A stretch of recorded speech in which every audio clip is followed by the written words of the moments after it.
Obi Toppin had to face a lot of adversity on his road to the NBA. Dayton Flyers superstar went from being virtually unknown to being the center of everyone's attention, seemingly overnight. From having 0 college offers to being a late bloomer, join us to find out who exactly is Obi Toppin. His father is a street ball legend. I beat you. You guys played for the team. You beat me. I'll leave you alone. Take that! Born Obadiah Richard Toppin Jr. on March 4th, 1998, his family lived in the working-class neighborhood of Bushwick in Brooklyn, New York. Growing up in the Big Apple, Obi Toppin was exposed to basketball at a young age. Basketball genes run in his family, considering that his dad, Obadiah Toppin Sr., was a professional basketball player as well. He was a college basketball star at Globe Institute of Technology and played professionally for the Brooklyn Kings of the United States Basketball League and the Harlem Strong Dogs of the American Basketball Association and in the Dominican Republic. But Obadiah Toppin Sr. is best known for being the street ball legend. Dunker's Delight, who played for a team called the Court Kings. As a member of Dunker's Delight, their team traveled across the country while playing in exhibition games. Dunker's Delight was famous for doing unreal dunks and insane no-look passes that made playing basketball look like a piece of cake. Obi Jr. recalled playing with his dad in Rucker Park, and even thought at the time that this would be the peak of his basketball career.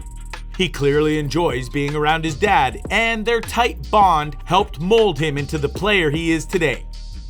He played for 4 different teams while in high school.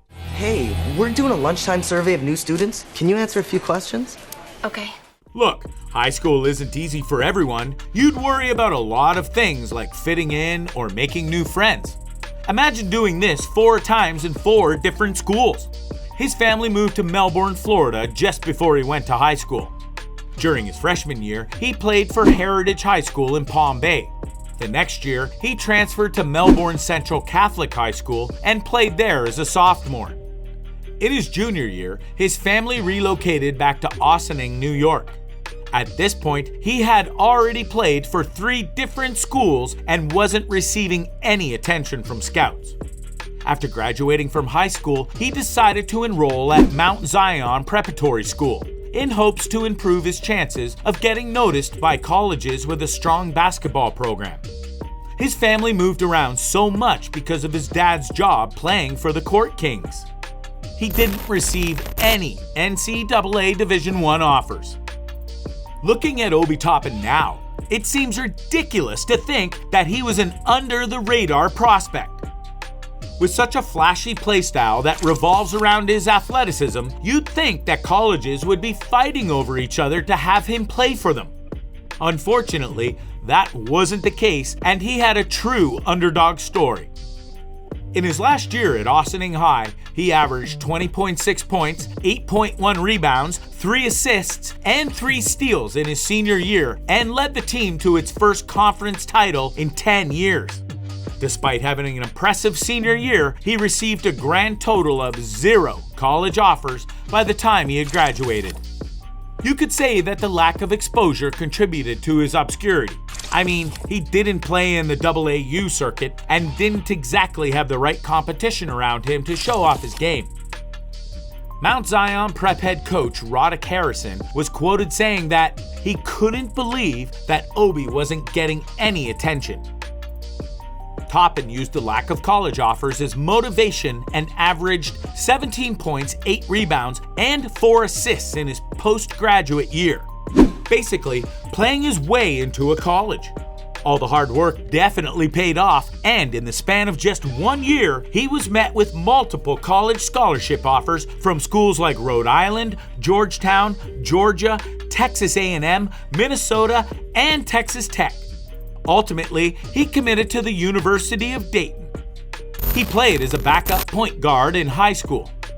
Toppin wasn't always 6'9" and 220 pounds. Back in high school, he was actually one of the shorter guys on the court.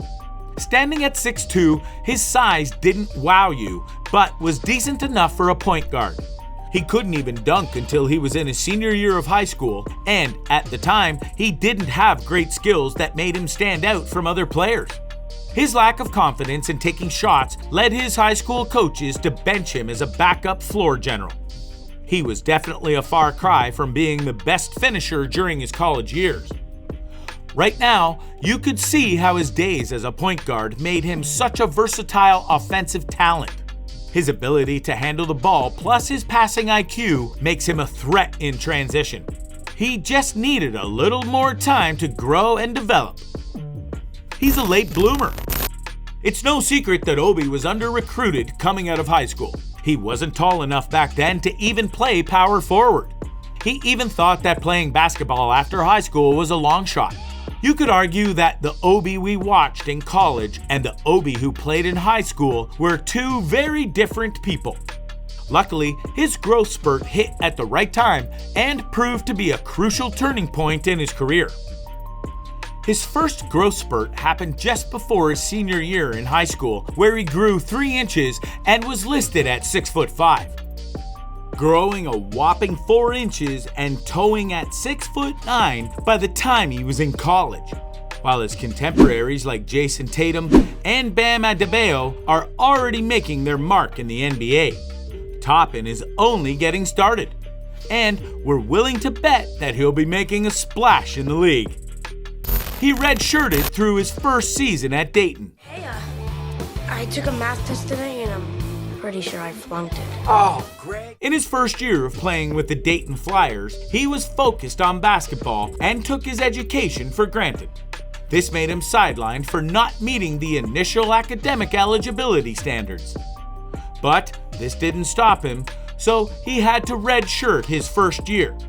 By this time, he wasn't a full-time starter, but still led his team in scoring with an average of 14 points and 6 rebounds in only 27 minutes of playing time each game. He was so good that he won the Dayton Spirit Award, being the first inactive player to receive it in the team's history. We got a first glimpse of his potential as an explosive power forward. In spite of the limited playing time, he still managed to dominate the game. At the end of the season, Toppin was named the Atlantic 10 Rookie of the Year and to the first team All-Atlantic 10, the first freshman to do so since Lamar Odom in 1999. He declared for the 2019 NBA Draft. After an incredible freshman season at Dayton, he decided to capitalize on the growing hype surrounding him and grab the opportunity to declare for the draft. He worked out for a few notable NBA teams who could really use a player of his skill set, like the Boston Celtics and the Utah Jazz. Imagine seeing Obi catching lobs from Donovan Mitchell in a pick and roll, or seeing him run a fast break with Jason Tatum. Obi potentially going to any of those teams would have increased the team's stock. But in the end, he decided to withdraw his name from the draft. After realizing that he could get picked higher in 2020, he decided to return for another year at Dayton. And seeing how it all turned out, it looks like he made the right choice. He became the best power forward in all of college basketball in his sophomore year. Returning for a second season, he had an amazing breakout year at Dayton and put the whole world on notice. He knew that there was a lot riding on his shoulders, and this was his best chance to solidify his place as a top NBA prospect. Needless to say, he did not disappoint. He led the Dayton Flyers to a 29-2 record, including a perfect record in their conference.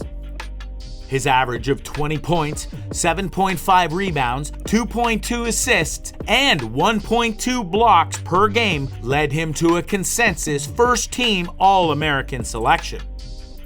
He ended his college career with a total of 1,096 points scored and a school record 190 dunks.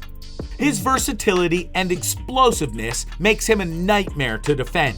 Whether it was in transition, posting up, or even hitting threes, he had it all. For his play on the court, he rightfully won the AP Player of the Year Award, the Wooden Award, the Naismith Award, and the Karl Malone Award, which is given to the best collegiate power forward. I think it's safe to say that the New York Knicks are the winners at this year's draft after selecting him with the 8th overall pick. All the raw talent that he brings to the table, plus his work ethic and willingness to do whatever it takes to succeed, is what makes him such a promising young player. If all goes well, he just might be one of the best players in the NBA when he reaches his prime. It's only a matter of time before the Knicks are back to their former glory. So, what do you think? Is Obi Toppin worth the 8th overall pick? Can he be the Knicks' new franchise player? Let me know in the comments down below. Be sure to subscribe and hit the like button if you enjoyed this video. I'll see you next time, and thank you for watching.